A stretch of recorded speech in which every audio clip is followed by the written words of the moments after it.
But also what we want to share with you today is that I was telling you, I noticed that many of you guys already have a very good value in a very good form, but then I want to experiment with you on the basis of these natural laws that I shared with you, of how you create value.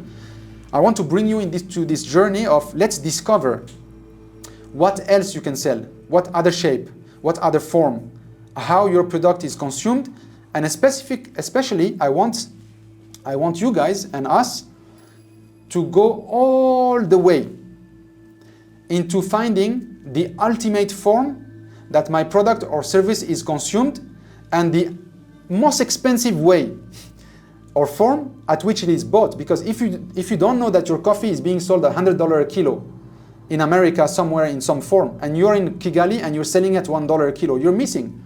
Because you're selling it at $1 and at the end somebody is buying it at $100. Don't you want to be part of that added value and keep a bit more on your side? Yeah, that's often what happens when we are back in the countries, in Africa, in Southeast Asia, in Latin America, where things are produced. We seldom know the true value, the ultimate value of our goods once they reach the consumer level in a farm market. We are disconnected from our own value, and that's what I want to share with you. Let's do a little bit of exercise. So I have this framework or this approach that I call the, I'm going to again move this.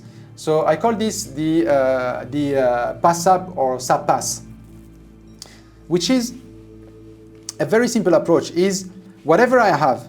So Naufal, you have a physical product, yeah? Maybe Charles or maybe I know that Député has a digital service product, yeah?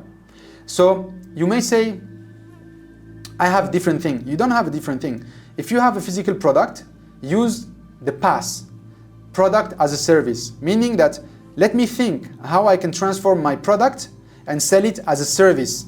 Because if I force my brain to conceive my product as a service, I'm going to go up the chain of transformation and I'm going to force myself to realize how it could be sold at a higher value. Now, if you have a service like Député, if you have a software or whatever, or a service and you want to sell it online, then it's the other way, is how can I sell a service as a product?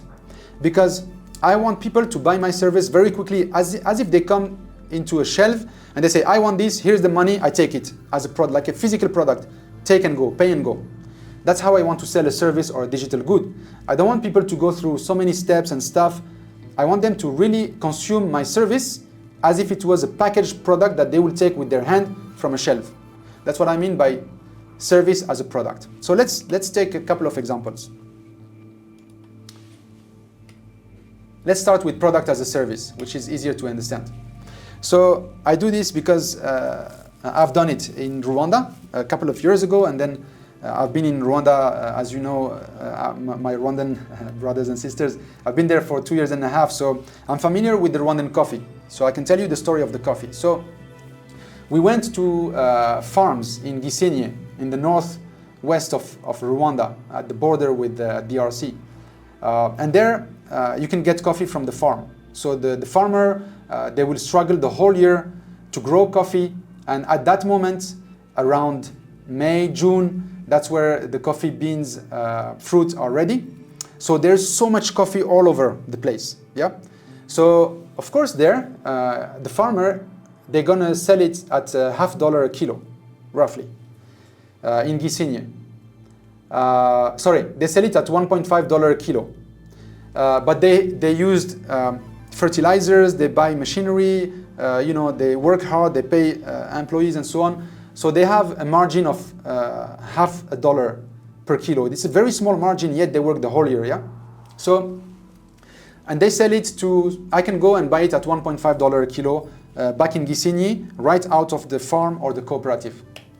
Now, the coffee reaches the washing station. Just like 10 kilometers from there, the washing station is taking all the coffee from the farmers, and then he's washing it, drying it. That takes 1 month. So again, guys, this is distance and time. 1 month for the coffee to sun dry and a couple of kilometers.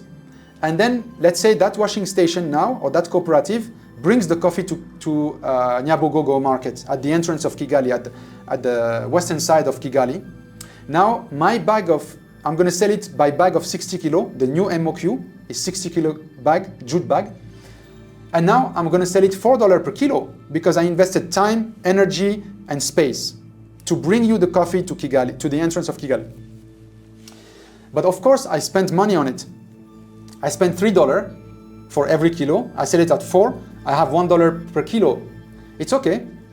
I'm doubling my margins between the moment I got it from the farm and the moment I sell it at the entrance of Kigali. And then we go on.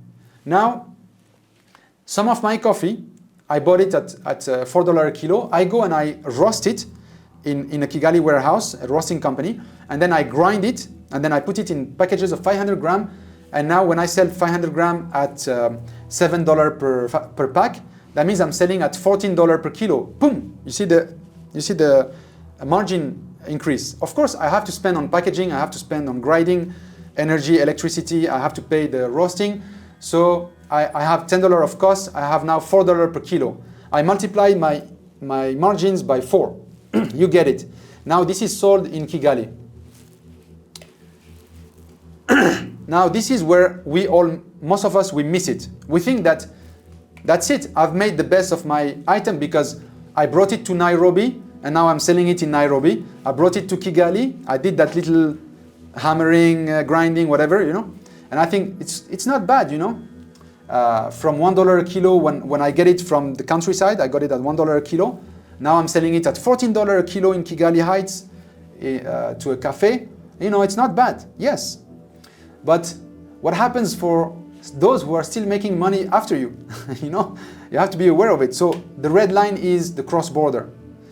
If I understood that there is something I can do more, because I saw that the same Rwandan coffee is selling on Amazon US as capsules. People are buying Rwandan coffee in capsules. And then I went and, you know, Amazon will display how much it is per kilo. And then I look at it and say, holy moly, $140 per kilo. I'm missing on the real value, you know? I thought that I got the best out of it at $14 a kilo. Someone is selling it 10 times more on Amazon.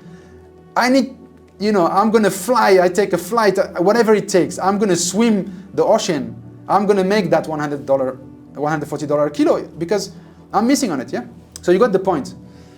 Because now I discovered that somebody on Amazon is selling it, and people will tell you, yeah, but you know, you can't do that. You have to export it. Export is easy, it's paperwork. No, but you don't have the machine to make the capsules.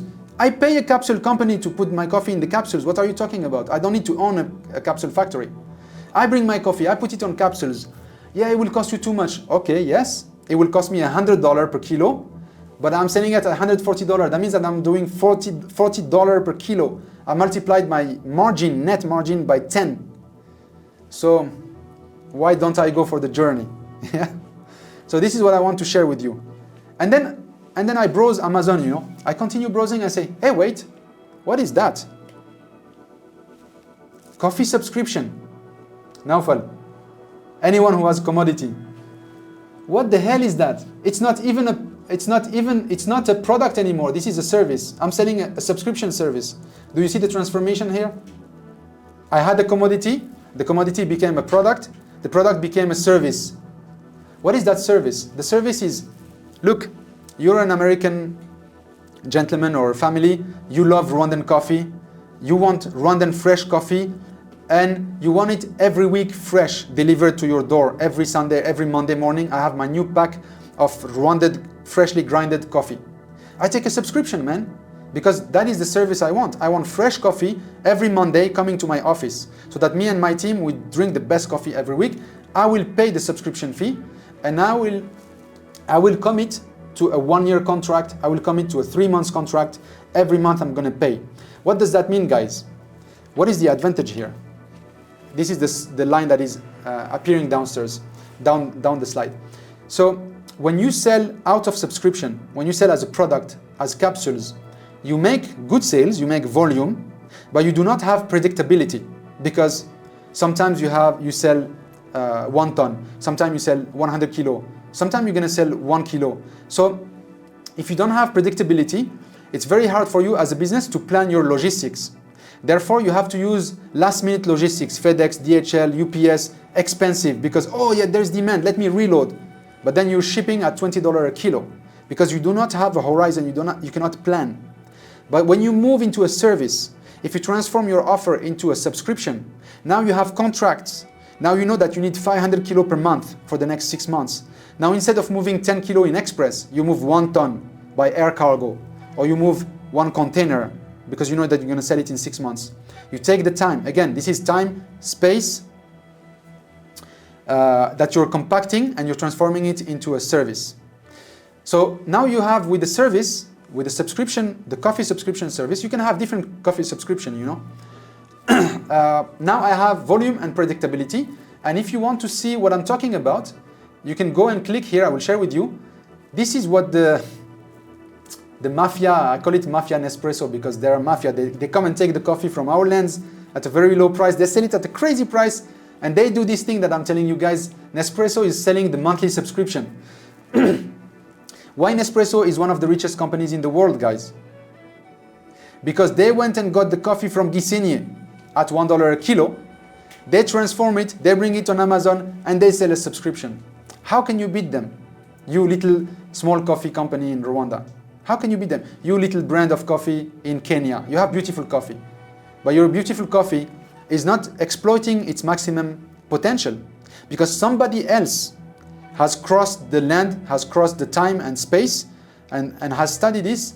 But you could do it because today you can do that. Today we have internet. Today we can communicate with factories. We can hire them. We can export. We can import. I can make my own American company.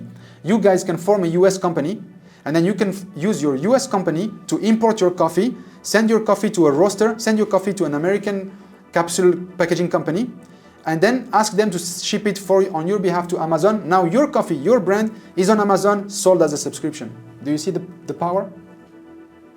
That's what I want to share with you. So I think with coffee it's pretty explicit, and you got the point. So now let's ask ourselves a question. So as you can see, I want to share with you how much I use ChatGPT in small stupid ways. You know, like the Americans say, keep it stupid simple. What can I do with ChatGPT that can serve me? Okay, I discovered on Amazon, by looking on Amazon or eBay, that people were selling coffee in capsules and subscription. Okay, I got the ID.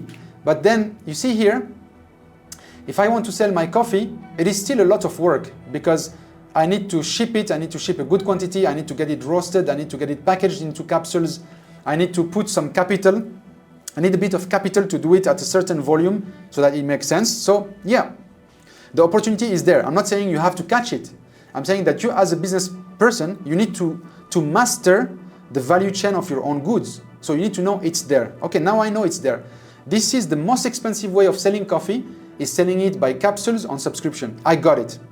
Now I can work back my way. How much can I do? How much can I go higher in my chain, knowing that there are people who will want to buy the capsule to sell them online. Maybe I can sell to those guys who make the capsules, you know? So I went to ChatGPT and I thought, okay, I have coffee.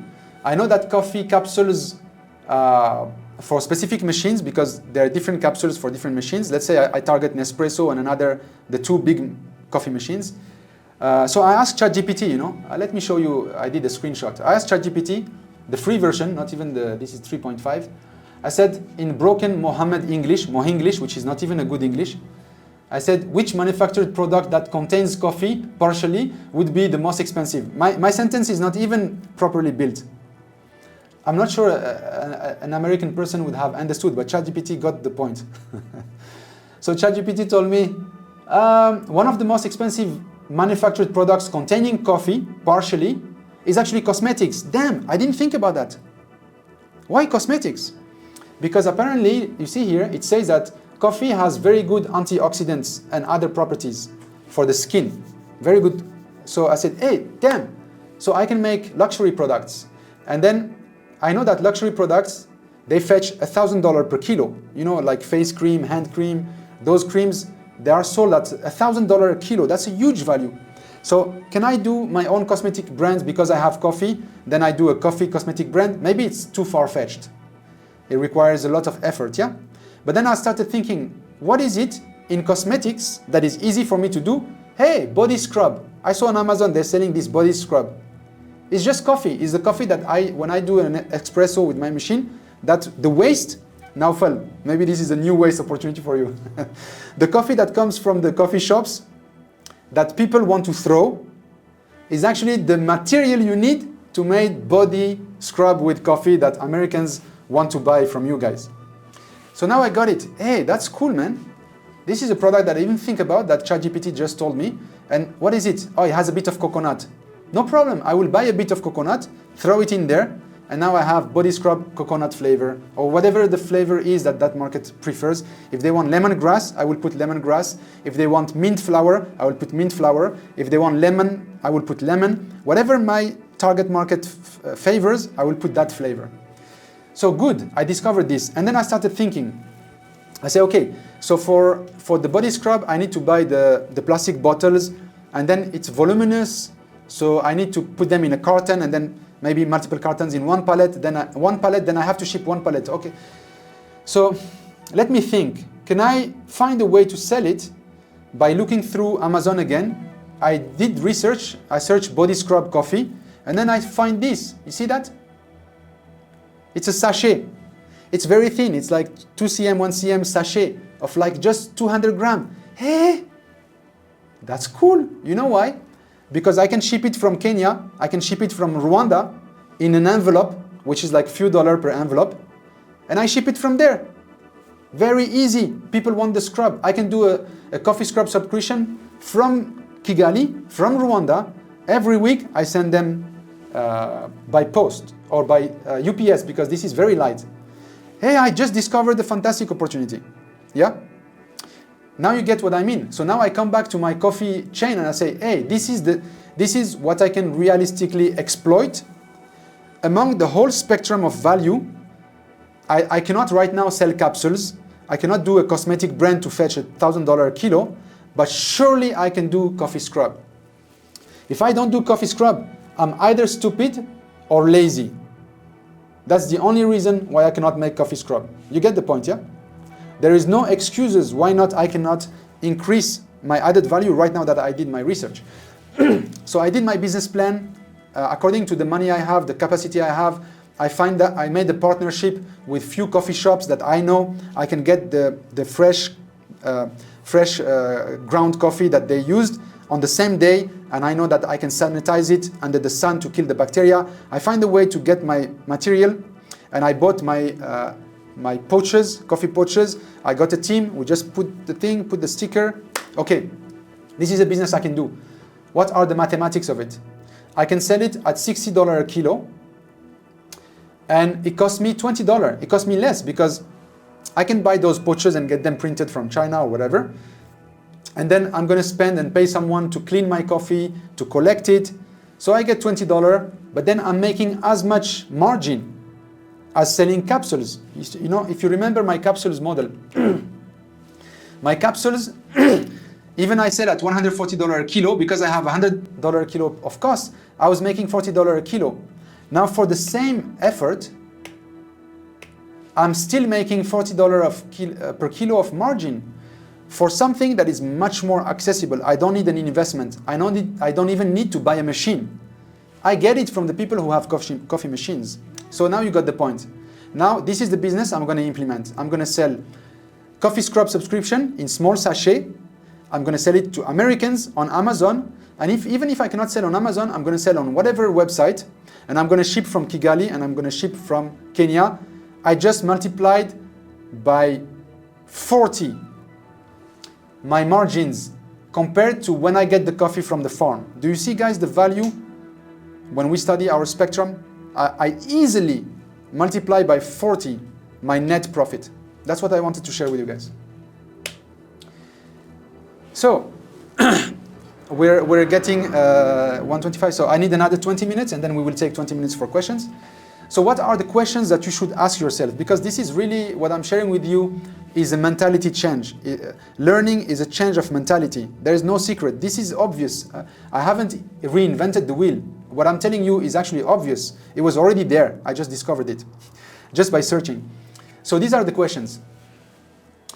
The first question that I would ask myself when I'm in your shoes, and when I do my own businesses, is what is the ultimate and most expensive form that my product or my service is being sold somewhere? Let me discover that. I want to know what is the most expensive way of selling my stuff. Let me discover that. You have to start with that, because otherwise you're starting the business with eyelids. You know, you're just seeing like one straight line, and you're missing the whole market. So that's number one question, and that's what I did.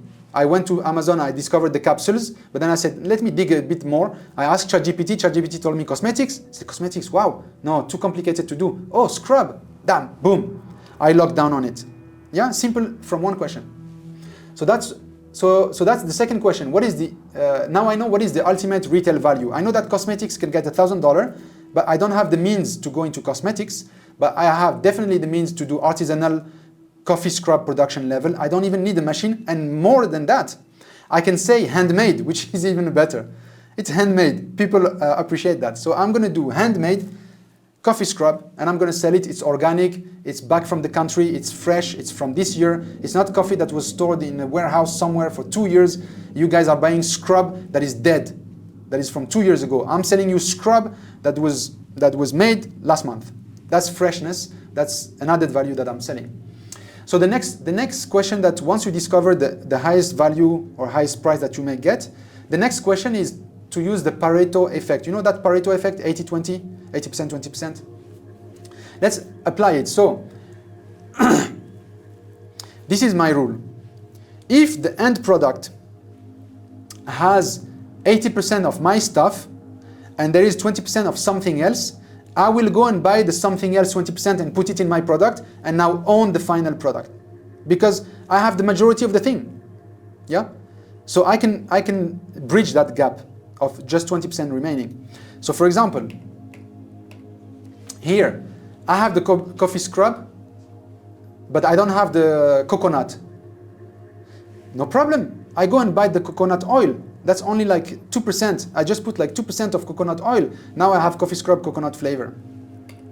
So that's what you ask yourself with the Pareto effect. Now, on the other hand, if your product is only 20% of the composition of the end product, now you step back. You say, okay, Mohammed, let me find those guys that need my 20%, and I'm going to sell to those guys who mix my 20% with the 80%. And I'm going to sell to them because they are my best customer on the chain. So I'll go and find the cosmetic brands that have coffee in their product. Oh, this brand, they have this, they have a scrub, they have a cream, they have whatever. They need fresh coffee. I'm going to go and sell them in bulk fresh coffee from Kenya, fresh coffee from Rwanda. That is traceability 100%, because I got it from the farm. I monitored it. It was never under chemical exposure. It was never under cockroaches.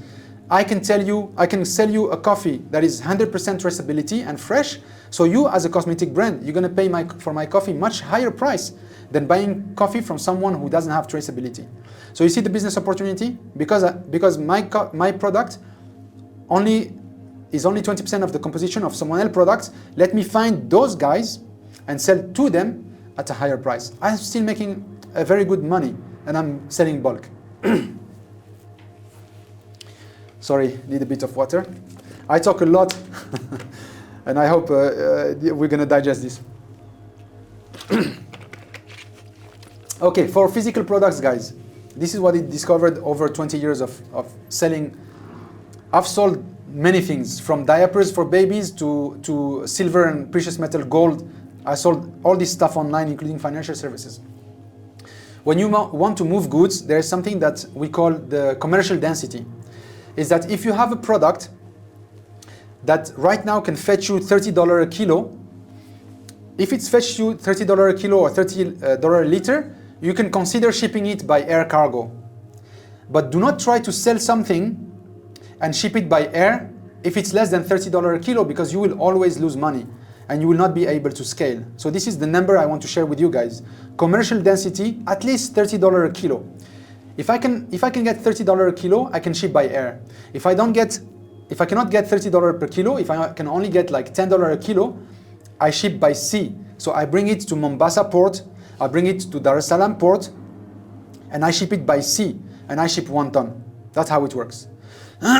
Now, if I have a product that fetches $100 a kilo, I don't mind. I ship it with UPS, DHL next day to New York from Nairobi, because I don't mind that fee, because my margin is so good that I can serve my client fast and I can still make money. So you need to understand this concept of commercial density, and you need to calculate right now your current offer, what is its commercial density, so that you can define your delivery modes. That's why I shared this with you. And then you can create a commercial offer that is different. You have a commercial offer that is 1 pallet by truck, shipped by road, 1 ton shipped by sea, 1 kilo shipped by air at this price. Now I have 3-4 commercial offers that depends on my commercial density and the terms of my logistics and the terms of pricing. This is what we call commercial offers for the same product. Okay, let's do the last example and then we go to questions. Now let's look at the other side of it. You have a service, and then the idea is, how can I sell it as a product? Because I want to make the maximum money for the same time and space investment that I'm doing for that service or that product. So let's look at a simple example that I started talking about, which is translation services. So when you guys start a service, even rental of electronic bikes, I think, is it Charles or it was Jorgs? Yours has the e-bikes, yeah? So the e-bikes is, let's say it's a rental service, or it's an online purchase, or whatever, let's call it a service. Imagine now it's translation services that I showed you, that how you can make money by investing time. So the mistake we do when we sell a service online is that we do that like many, just go and Google translation services in Kigali, or translation services in Nairobi on Google, and you will find many websites that will tell you, like this first slide that I'm showing you. We do all translations from any language to any language. We do everything, and no calls to action. Do you see a call to action on this website here? There is a page about us, there is a contact us. So as a customer, I have to go and contact them and formulate my demand and then wait that they reply to me. You know what I'm going to do? I'm going to skip. Because these guys, they have not productized their service. It's too complicated for me. I cannot go and take it with my hand, with my click, and put it in my cart. It is too complicated to deal with these guys. Forget about them. Boom. You have just lost 80% of the market because you have done no effort on productizing this service. Okay. So I got the point, Mohammed. I put a contact us button below my all languages that I translate. Okay, it's a progress. But you're missing still 70% of the market, because people are going to go to someone else that is more easy than this. So what's the next point? The next point, now I productize my service, is that I have a form where I tell you, okay, instead of us sending each other 20 emails, what language do you want, how many words, this is a form. Tell me your language of origin, your destination language, your first name, your last name, your email, and then click get a quote, and I will send you a quote. Okay, we're getting better. You see the service transforming into a packaged service, a packaged product, yeah? As a web offer. That's not bad. Now you're missing only 60% of the market. You're making some progress. And then I want to improve it further. I productize it even more. I say, even before I give you a quote, so that I can give you a precise quote and I don't need to ask you by email how many words. I'm going to ask you on the form, after your name and your email, how many words are in your documents. That means that the customer has to open the Word document and get the number of words, and then input it for me right here, and then upload the file. And then, of course, this is much better, because now, as a supplier, I have everything I need. I can send him or her a quotation because I have all the information. But my customer still has to make the effort to feed me the number of words and upload the file. Yeah? But it's not bad, because now I can give the quotation next day, and I can give the quotation in one communication. Now guys, let's think, what else can I do to make this better? What else can I do that my customer comes at once, and just like he would have gone to a shop, he would have taken translation service in a box, take it, and then just pay and go, like a product. That's what I want to do. So for the sake of time, this is the way to do it. This is productizing a service on the right. I don't ask the client how many words. I tell him, just upload document, and then I invest in artificial intelligence or machine learning or a software on my website that takes the PDF or Word document and counts the word and displays it. Hey, auto-detected. I auto-detected first the language. This is English, but not just English. It's British English. And then there's 1,520 words. And now I just ask you, Naufal, you're my client. Naufal, I know you have English, British, 1,520 words. What do you want as an output? You just have to select German. And then I say, that's it. The price is $30, pay now. I don't even ask you your name, Naufal. I say, hey, you're already connected on Facebook or LinkedIn or Google right now. I'm not even gonna ask you your email. I just want you to click and pay. Therefore, I put my login, sign in with LinkedIn, sign in with Facebook, whatever my clients has, as an auto login, I'm gonna put it there. And you see here, you don't even need to talk to me, Naufal. You can pay, pick, and go. This is what we do with a physical product. I pick, I take, and I go. That's how you productize the service. Now my client is gonna pay immediately, and he knows that this costs 0.02 per word, 2 cents per word. So even I give him the benchmark.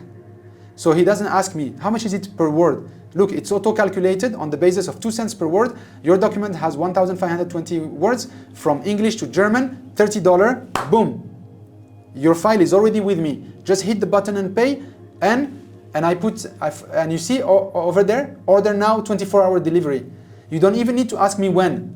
I'm telling you, if you pay now, you put your document, tomorrow, you will get the document translated. Do you see how much saving we have done in terms of communication with the client, missing the client, making mistakes, wrong document, not attached, sir, you didn't attach the file, come back, 1 week, we haven't done the deal. But if you productize the service, so this is 1, 2, 3. This is a 3-click journey to get the money. This is the shortest journey that a client can have to give you your money and for him or her to get your value. So again, time, space, therefore, you can ask, so instead of saving, let's say I find somebody, the first guy on the left that say contact us, maybe he was cheaper. I could have done it for $20. But you know, it would have taken me 1 week. I send an email, they reply me, I send an email, they frustrate me. You know what, I'm just gonna pay $30 with Mohammed or $30 with Naufal. It's very straightforward. The system tells me this is how much I pay, this is what I get, and I get it tomorrow. You know, I'm a businessman. I don't have time. I want to save time. I don't want to do ping pong with a supplier, you know. I want, boom, I give you my money, give me the service, I go about my journey, and that's what I pay for. So I hope it makes sense.